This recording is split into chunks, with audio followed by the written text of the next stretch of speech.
Tomorrow we will have everyone come together in the morning to hear a keynote speech from our friends at Knowledge Works.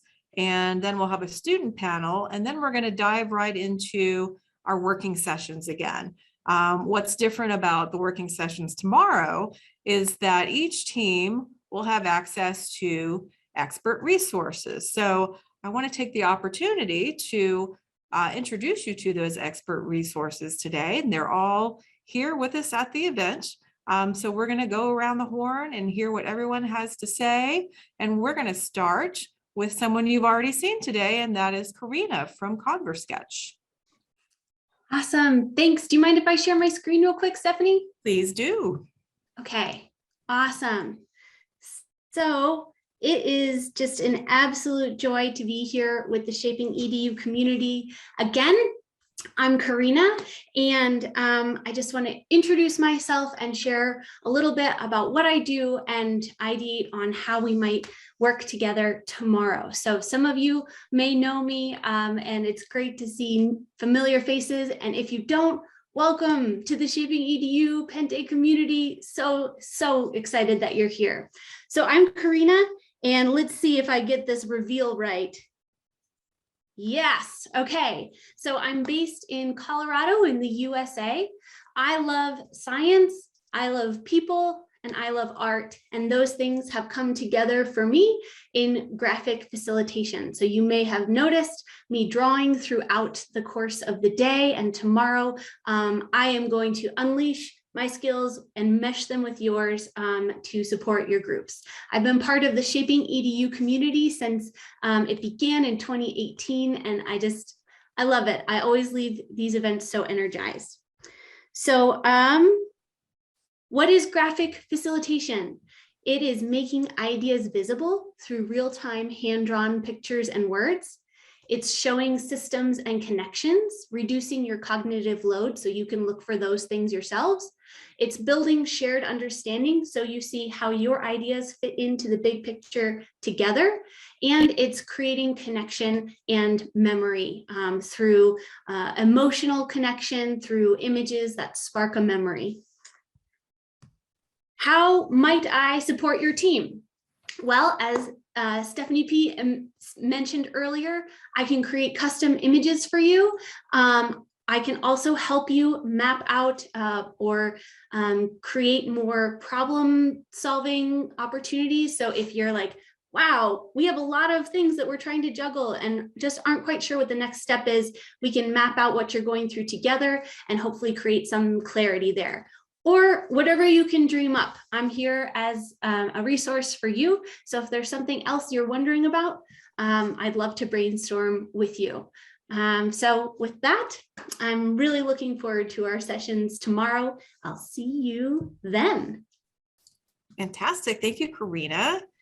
Love having you here, and always enjoy watching you actually do the work and draw. I think a lot of people find that very soothing and comforting. So thank you for allowing us to peek in while you're making those things happen. Next up, let's talk to Kirsten. Kirsten Hathcock, how are you today? I am great. I'm so excited to be here. I am one of those crazy people that dove into the Shark Tank on ABC. I'm not sure how many of you have watched that show. I feel right at home with all of the graphics behind me. I survived the tank. I ended up actually getting 2 investment offers. I pitched my company, which was a furniture company that I started out of our garage back in Los Angeles in 2007. So I spent 4 years building furniture, having no prior experience, because that's what you do, right? When you're trying to figure out your life. And I built about 300 different toy boxes and in different types of furniture throughout those 4 years.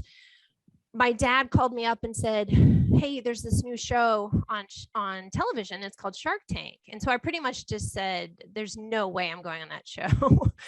And then I sat back for a little while and I thought, no, he's right. It's the right thing to do. I need to, I really need to scale this company, because I was waiting, or basically having wait times that were 12 weeks and more So for some reason, luck, I guess, maybe a dash of marketing experience from my old life with A&E and the History Channel, my company grew gangbusters, and Shark Tank was a little bit of that. But prior to Shark Tank was when I was actually pitching a lot, So I'm here thanks to Stephanie. And I am so excited because what I feel like I can do is just kind of help you maybe hone that presentation, hone your pitch. As I'm listening, this is the first time I've been a part of ShapingEDU, which is fantastic. I'm not an expert in higher ed. I am not an expert in learning systems. I'm a self-taught carpenter and furniture designer and a marketer. So I was already hearing a few things and seeing a few things. They're amazing ideas, but I was already thinking, oh, maybe they could use a case study, or maybe they could walk me through an example, because some of this, it's not easily digestible when you're not immersed in it.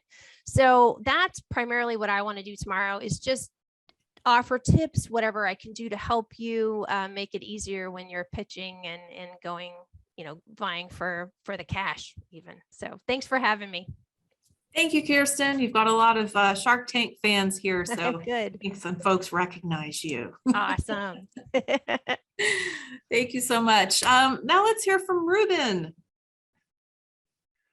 All right, so good morning, afternoon, or evening to everyone, according to where you are in the world. So I'm going to be talking and working with all of you as an expert resource on anti-fragility. So let me take a little bit of a step back for those of you who haven't met me before on my background. My background is as an education researcher, and one of the things that has always meant something to me, the focus of my work has been, how do you make technology actually make a difference in learning, not just be a lovely doorstop and an unbelievably pretty paperweight, but actually make a difference. But one of the things in terms of having something in a project make a difference is it has to be stable, it has to be robust, it has to be capable of handling, well, the unexpected, a little bit of what fate might throw your way.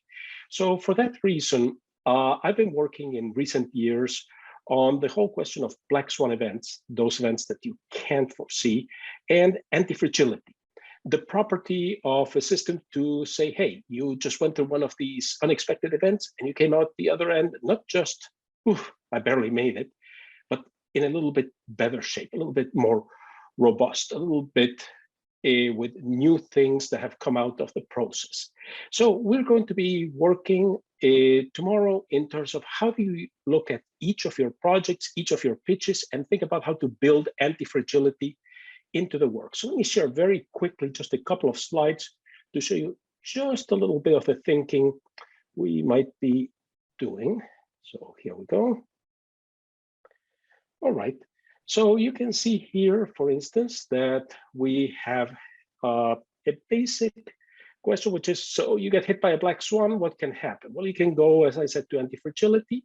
You can pretty much come out the same way you went in, which is resilience, which is okay, but not as good. Or you can go into near-term risk or existential risk, which is when, at the end of the day, you're either very badly wounded or in very, very bad shape. So you don't want to be there. So that's where you want to be aiming for anti-fragility, so that at the very worst, even if you don't quite make it to anti-fragility as a result of the black swan, you do make it to resilience. And while you can't predict where black swans are, you can certainly say where are the nesting grounds. And this is something I'm going to be working with all of you in your groups tomorrow. So these are three areas: pandemics, global climate change, and human movements. And human movements encompasses everything from large migrations to movements in and out of cities, etc., that form a backdrop to where black swans might emerge from. And similarly, you have three dynamic elements: how IT is changing, how work is changing, and how living is changing, that also create these contexts for where, again, these black swans might be coming from. So we can't predict a particular black swan, but we can say, well, how might a project, how might a pitch be structured in such a way that it can best deal with something that might emerge from these.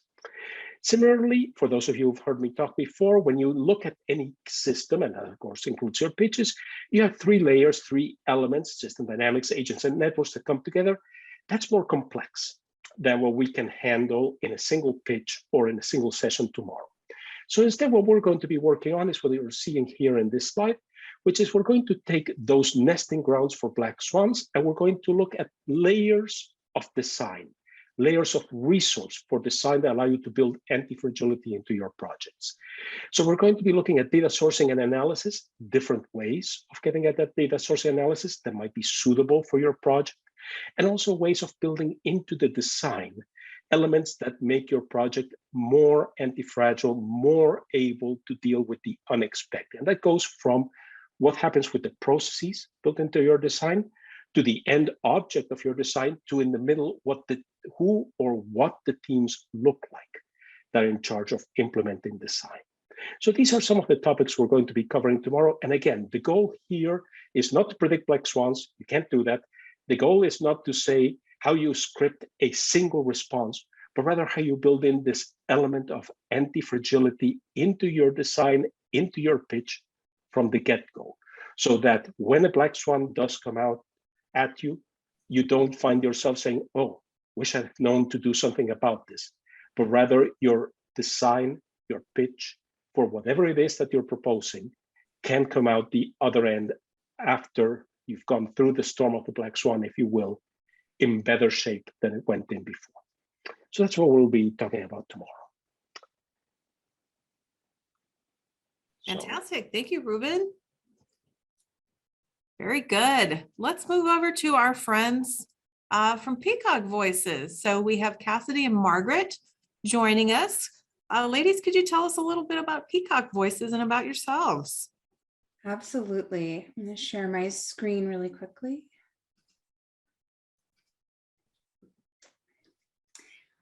Hi, my name is Margaret Izzard, and I'm the founder and CEO of Peacock Voices. Hi, my name is Margaret Izzard, and I'm the founder and CEO of Peacock Voices. Hi, my name is Margaret Izzard, and I'm the founder and CEO of Peacock Voices. As you can see, how I use my voice to introduce myself changes how you interact with me as a founder and as a CEO. At Peacock Voices, our mission is to give people the skills, confidence, and control to find, use, and own their authentic voice. And we do this by helping people explore their vocal opportunities and utilize proven techniques to help them be more efficient and effective communicators. So the real question is, how is this going to help you guys over the next day and a half? Well, studies show that charismatic speech makes listeners more attentive, but more importantly, we're here for money. We're here for funding. And actually, the sound of your voice can affect the amount of funding you receive by 27%. Furthermore, voice analysis can predict with 70 to 80% accuracy which pitch in startup contests will receive an investment. So our job is to help you all understand what vocal attributes you have control over and how to utilize them in your pitch tomorrow. So how can we help you? Well, we can help you with storytelling. We can help you tell a compelling story with your voices to keep the engagement of the investors listening to you. We can help you learn and utilize charismatic communication skills. We can teach you what vocal sounds go into the sound of confidence so that as people listen to you and listen to your pitch, they can be impressed by all of your confidence. We can help you utilize nerves and nervous energy as a tool to support your sound and to support your pitch. We all get nervous. We can't pretend like we don't. I guess if somebody doesn't, I'd love to know their trick. But how can we use that nervous energy as a tool?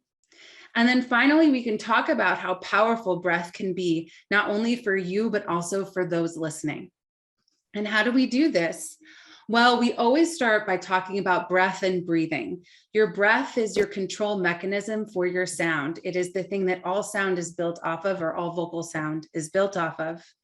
We will also talk about resonance. You might know resonance as tone. I played with my resonance in the introduction, but how we kind of go about using resonance will change how people interact with you and with your sound. We're also going to talk about two very important vocal characteristics, silence and speed. Both of these characteristics can be incredibly powerful when used properly and can be very disengaging for listeners when used improperly. And finally, we're going to talk about volume and how powerful volume can be when you're giving a pitch or a presentation. So I love this quote by Michelle Obama because I feel like it really encompasses what we want to give to you guys, Cassidy and myself, tomorrow. There's a power in allowing yourself to be known and heard, and owning your unique story and using your authentic voice. And what we hope is that after working with us tomorrow, you guys can go into your pitches feeling more confident and feeling like you have more ownership over your authentic voice so that you can be more impactful when telling your unique story. Also, if you have any questions in between now and then, or even afterwards, feel free to write us at hello@peacockvoices.com. And we are really, really excited to get to see you guys. Excellent. Thank you guys so much. I'm excited to, I know we've gotten a lot of excitement from the group about working with you guys. So definitely curious to see how everything comes out tomorrow. Looking now for Tom to bring it home. Oh boy, those are hard acts to follow up on. So I'm Tom Haynes. I'm the innovator in residence and innovation strategist for ShapingEDU, and general troublemaker.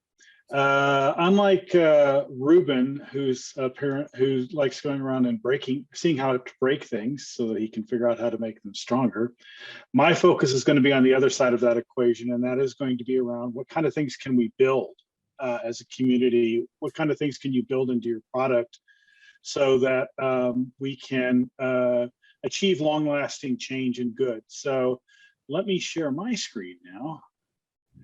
And I've been playing around with this recently. So let me make sure I can see the chat so I don't lose anybody. All right, all my windows disappear. Let's do this. Okay, so I would invite every group to consider these 4 actions. I'll call them the 4 S's.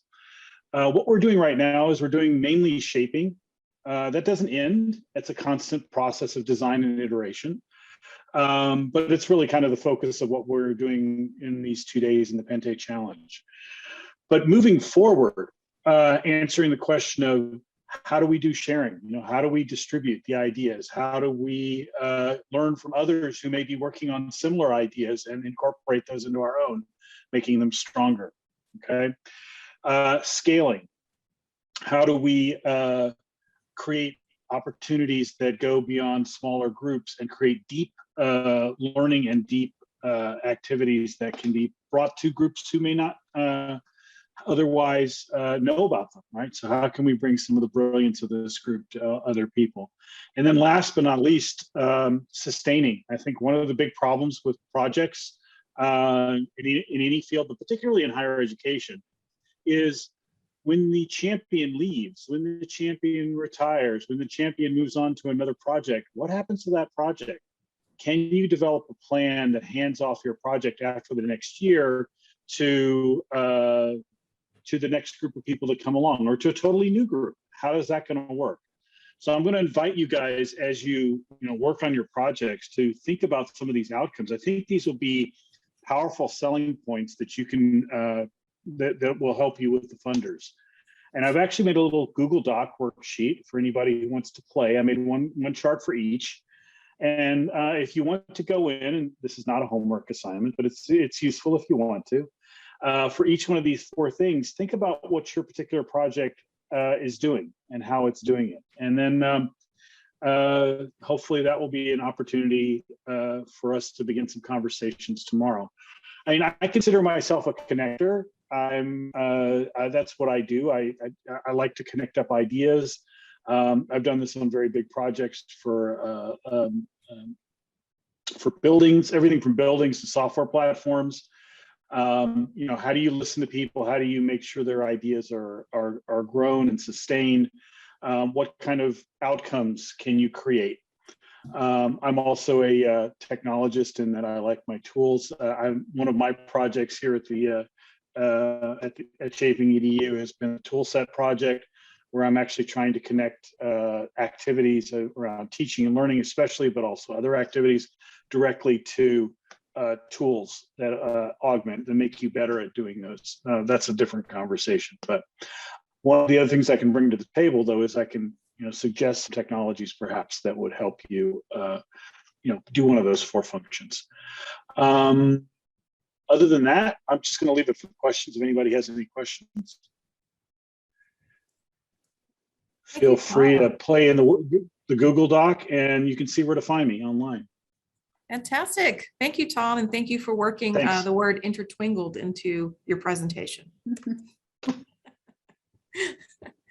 All Nobody right. asked me what it means.